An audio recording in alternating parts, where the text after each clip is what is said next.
بسم اللہ الرحمن الرحیم۔ دوستو، دنیا کا کوئی بھی انسان ہو وہ جانتا ہے یہ زندگی ختم ہونے والی ہے۔ ہم لوگ چند دن کے مسافر ہیں اور کوئی بھی مسافر کسی جگہ دل نہیں لگاتا۔ خواتین و حضرات، اس ویڈیو میں اللہ کے ایک ایسے معجزے کو دکھانے جا رہے ہیں جس کو دیکھ کر کسی بھی نمازی کے رونگٹے کھڑے ہو جائیں۔ جو انسان جس حالت میں دنیا سے رخصت ہوگا کل کو اسی حالت میں اٹھایا جائے گا۔ اگر وہ نماز کی حالت میں فوت ہوا تو نماز کی حالت میں اٹھایا جائے گا۔ استغفر اللہ کر زنا کرتا ہوا رخصت ہوا کل اللہ اسی حالت میں اٹھائے گا۔ کچھ لوگ شراب پی کر مرتے ہیں، انہیں کل حوض کوثر کا پانی بھی نصیب نہیں ہوگا۔ کل قیامت کا دن بہت سخت ہوگا۔ اللہ تعالیٰ بار بار اس کی وعید سناتے ہیں۔ اللہ تعالیٰ نے ہر جاندار کے لیے موت کا وقت اور جگہ متعین کر دی ہے۔ موت ایسی حقیقت ہے کہ دنیا کا کوئی بھی شخص خواہ وہ کافر ہو فاجر ہو وہ موت کو حقیقت مانتا ہے۔ اگر کوئی موت سے انکار کرے لوگ اسے احمق کہتے ہیں۔ موت بندوں کو ہلاک کرنے والی، بچوں کو یتیم کرنے والی، عورتوں کو بیوہ بنانے والی، آسائشوں کو ختم کرنے والی، آنکھوں کو رلانے والی، جہنم کی وادیوں اور جنت کے بالا خانوں تک پہنچانے والی ہے۔ موت کسی کی تعظیم نہیں کرتی، موت کسی بھی انسان پر رحم نہیں کھاتی۔ ہر چیز فنا ہونے والی ہے سوائے اللہ کی ذات کے۔ حکومت اسی کی ہے اور اسی کی طرف لوٹ کر جانا ہے۔ اللہ تعالیٰ نے اپنے نبی کو کہہ دیا تم سے پہلے بھی ہمیشہ زندہ رہنا۔ ہم نے کسی فرد بشر کے لیے طے نہیں کیا۔ اگر تمہارا انتقال ہو گیا کیا یہ لوگ ایسے ہیں جو ہمیشہ زندہ رہیں؟ ہر جاندار کو موت کا ذائقہ چکھنا ہے۔ ہم تمہیں زمانے کے لیے اچھی اور بری حالتوں میں مبتلا کرتے ہیں اور تم سب ہمارے ہی پاس لوٹ کر آؤ گے۔ تم جہاں بھی ہوگے ایک نہ ایک دن تمہیں موت پکڑے گی، چاہے تم مضبوط قلعوں میں ہی رہ رہے ہو۔ پھر اللہ تعالیٰ نے قرآن میں فرمایا اے نبی آپ کہہ دیجئے جس موت سے تم بھاگتے ہو وہ تم سے آ ملنے والی ہے، یعنی وقت آنے پر موت تمہیں ضرور پکڑے گی۔ دوستو، ہر شخص کا مرنا یقینی ہے لیکن موت کا وقت اور جگہ سوائے اللہ کی ذات کے کسی بشر کو معلوم نہیں۔ بعض لوگ بچپن میں، بعض عین شباب میں اور بعض ادیڑ عمر میں اور کچھ بڑھاپے میں اللہ کو پیارے ہوتے ہیں۔ بعض نوجوان سواری پر سوار ہوتے ہیں، انہیں معلوم نہیں ہوتا وہ موت کی سواری پر سوار ہو چکے ہیں۔ اللہ تعالیٰ پھر قرآن میں فرماتا ہے جب ان میں سے کسی پر موت آ کھڑی ہو وہ کہے گا اے پروردگار مجھے واپس بھیج دے، جس دنیا کو میں چھوڑ کر آیا ہوں وہاں جا کر نیک اعمال کروں گا۔ اللہ تعالیٰ کہے گا ہرگز نہیں، یہ تو ایک بات ہے جو وہ کہہ رہا ہے۔ اب مرنے والے کے پیچھے ایک برزخ ہے جب تک کہ وہ دوبارہ اٹھائے جائیں۔ اللہ تعالیٰ سورۃ عمران میں فرماتا ہے ان کی خواہشات نے انہیں خوشنما بنا دیا ہے۔ یہ عورتیں، بچے، سونے چاندی کے ڈیرے، نشان لگائے ہوئے گھوڑے، چوپائے اور کھیتیاں یہ سب دنیاوی زندگی کا سامان ہیں۔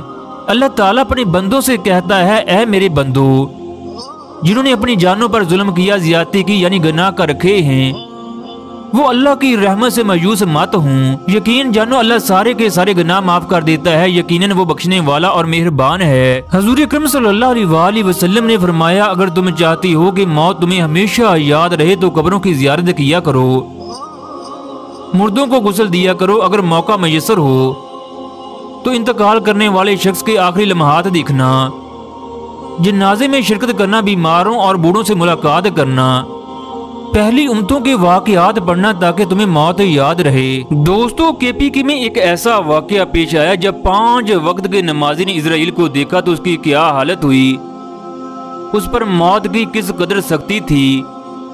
ویڈیو میں دیکھو گے وہ سجدے میں اٹھنے کی کوشش کر رہا ہے مگر اسے اٹھا نہیں جا رہا۔ خواتین و حضرات، اس ویڈیو کو آخر تک دیکھنا تاکہ آپ کا ایمان تازہ ہو اور آپ کو موت یاد آ جائے۔ الرحمن علم القرآن خلق الانسان علمه البيان الشمس والقمر بحسبان والنجم والشجر يسجدان والسماء رفعها ووضع الميزان ألا تطغوا في الميزان وأقيموا الوزن بالقسط بالقسط ولا تخسروا الميزان والأرض وضعها للأنعام فيها فاكهة والنخل ذات الأكمام والهب ذو العصف والريحان فبأي آلاء ربكما تكذبان خلق الإنسان من صلصال كالفخار وخلق الجان من مارج من نار فبأي آلاء ربكما تكذبان رب المشرقين ورب المغربين فبأي آلاء ربكما تكذبان مرج البحرين يلتقيان بينهما برزخ لا يبغيان فبأي آلاء ربكما تكذبان يخرج منهما اللؤلؤ والمرجان فبأي آلاء ربكما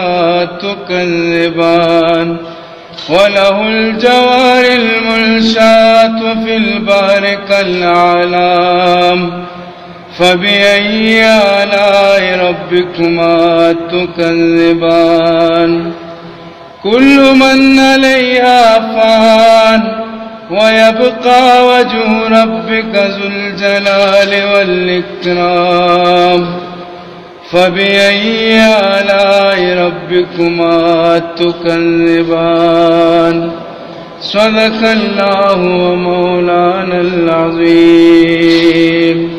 دوستو، یہ جس حالت میں دنیا سے رخصت ہوا اسی حالت میں اٹھایا جائے گا۔ اس آدمی کے لیے موت کس قدر بابرکت ہے کہ سجدے کی حالت میں اللہ کو پیارا ہوا، کل قیامت کو اسی حالت میں اٹھے گا اور کہہ رہا ہوگا عصر کی نماز کا وقت ہو گیا۔ کل قیامت کو جب لوگ کھڑے ہوں گے فرشتہ حکم دے گا اللہ کو سجدہ کیا جائے۔ جو لوگ نماز نہیں پڑھتے وہ جھک نہیں سکیں گے، انہیں پھر جہنم میں پھینک دیا جائے گا۔ قبر میں سب سے پہلا حساب نماز کا ہوگا۔ آپ صلی اللہ علیہ وآلہ وسلم نے فرمایا، نماز میری آنکھوں کی ٹھنڈک ہے۔ بے نمازی کی قبر تنگ کر دی جاتی ہے، بے نمازی کی قبر پر ایک بہت بڑا سام مسلط کر دیا جاتا ہے۔ نماز مومن کی معراج ہے، نماز اسلام کا پہلا رکن ہے۔ نماز نہ پڑھنے والے کو اللہ جہنم میں پھینکے گا۔ اس کا ذکر اللہ تعالیٰ نے قرآن میں بھی کیا ہے۔ جن لوگوں نے اپنی نمازوں کو ضائع کیا اور اپنی خواہشات کے پیچھے لگے رہے وہ ان قریب دوزخ میں ہوں گے۔ دوستو، کون کون چاہتا ہے اس کو ایسی موت نصیب ہو؟